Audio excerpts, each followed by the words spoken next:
duhovna Sahara. Da je čovjek što bi trebao biti, ni svijet ne bi bio to što jeste.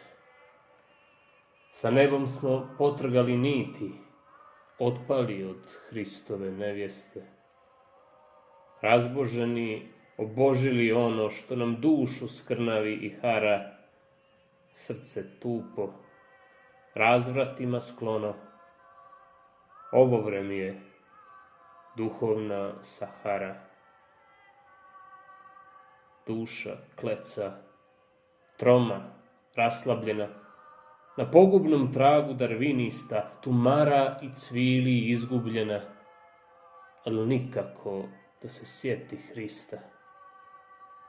Svak se svojom glupošću bahati, sami ćemo sebi dohakati.